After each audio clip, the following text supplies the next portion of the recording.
Good morning, students. Today, from the chapter of Human Eye and Colorful World, we have taken up the topic of refraction of light through a glass prism.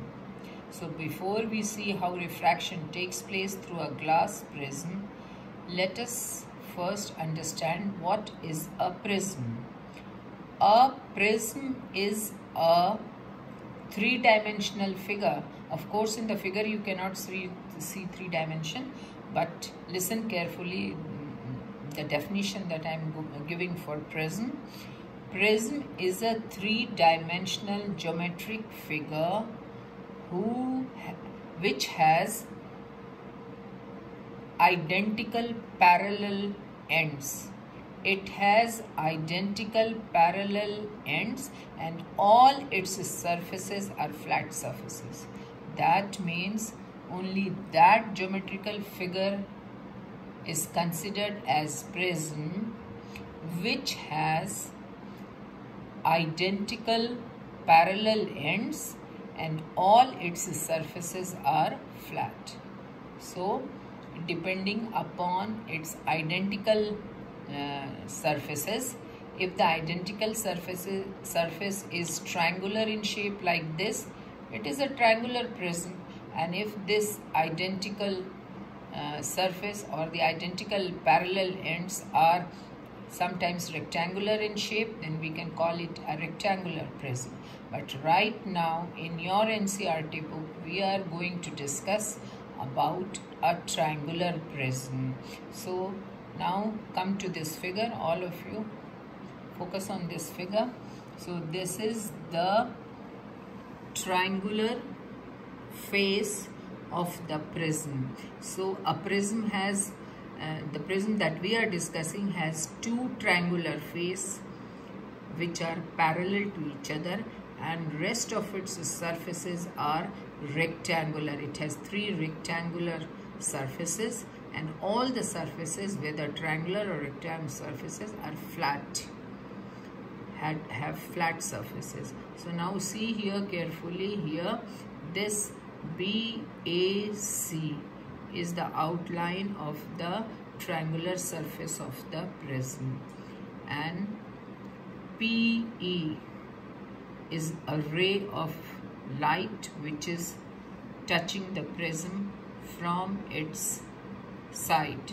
So PE is the incident ray of light which is incident at the point E.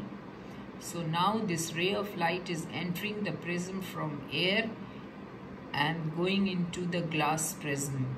So naturally at point T, this is the point of incidence, so refraction will take place. When refraction takes place, it enters, the ray of light enters the prism. At the point of incidence, if you draw a normal, in this figure N dash is a normal at the point of incidence E. So the angle of incidence would be NEP.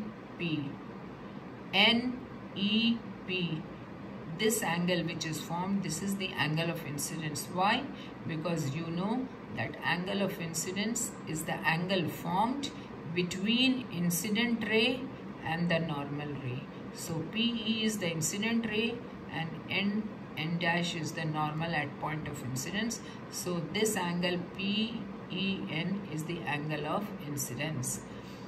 This light ray has entered from air in the glass. So from rarer medium, the light ray has entered into the denser medium, which is glass. So refraction has taken place, and the refracted ray here is shown by the name EF.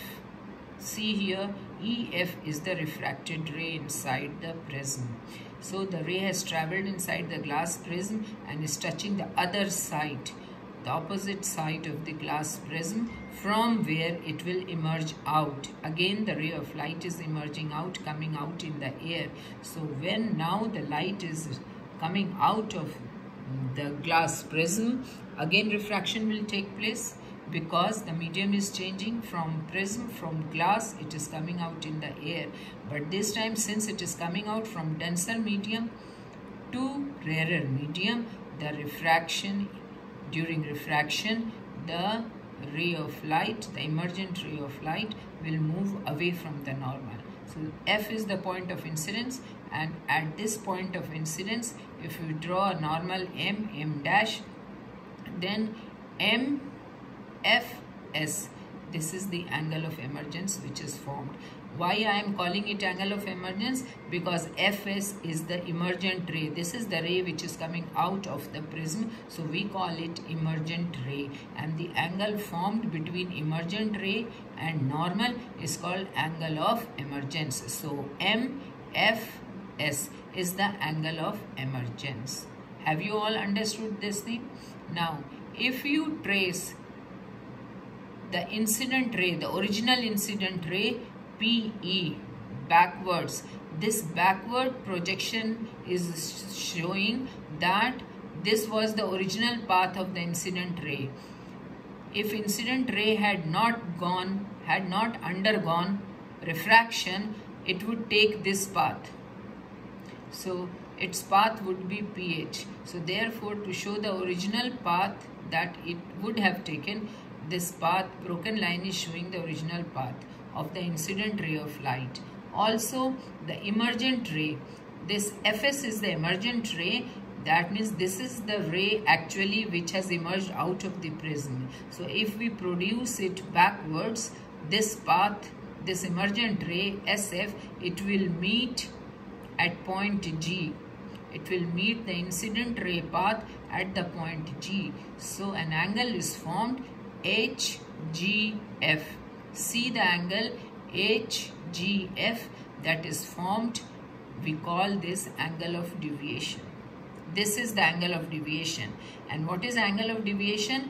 The angle of deviation is that angle, if we measure this, the degree of angle of deviation tells that by this much measurement of angle, the original incident ray has deviated its path. So angle of deviation shows us that by how much angle the original path of the incident ray of light has actually got deviated when it has traveled through a prism.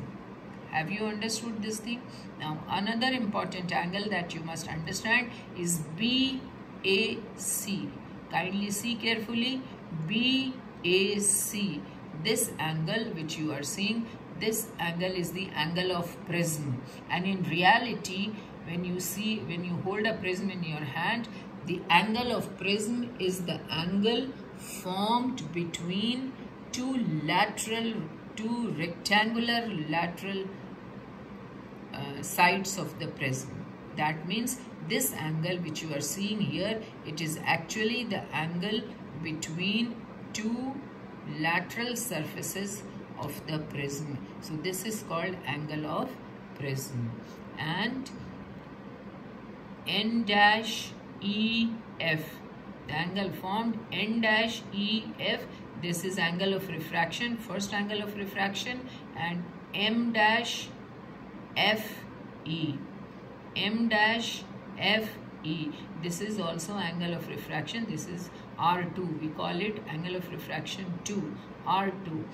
Angle of refraction, actually angle of refraction तो है, लेकिन for this prism, inside the prism, this is angle of incidence, because prism के अंदर light enter होने के बाद ये इस prism के लिए incident ray है और फिर यहाँ से ये बाहर निकल रही है, तो ये refracted rays की जो है उसको अब हम emergent ray बोल रहे हैं. Have you understood, all of you?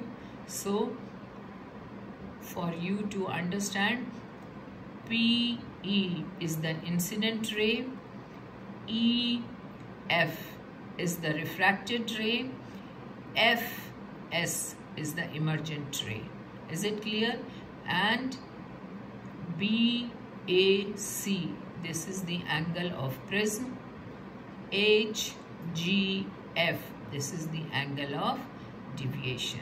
So this is how when a ray of light enters a prism, it undergoes refraction in this fashion. Hope you have understood.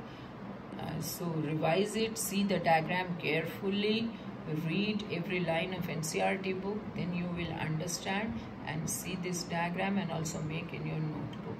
Then you would understand. And in the live session of the class, I have already explained you these things very carefully, and you have said that you have understood. So revise it again through this video.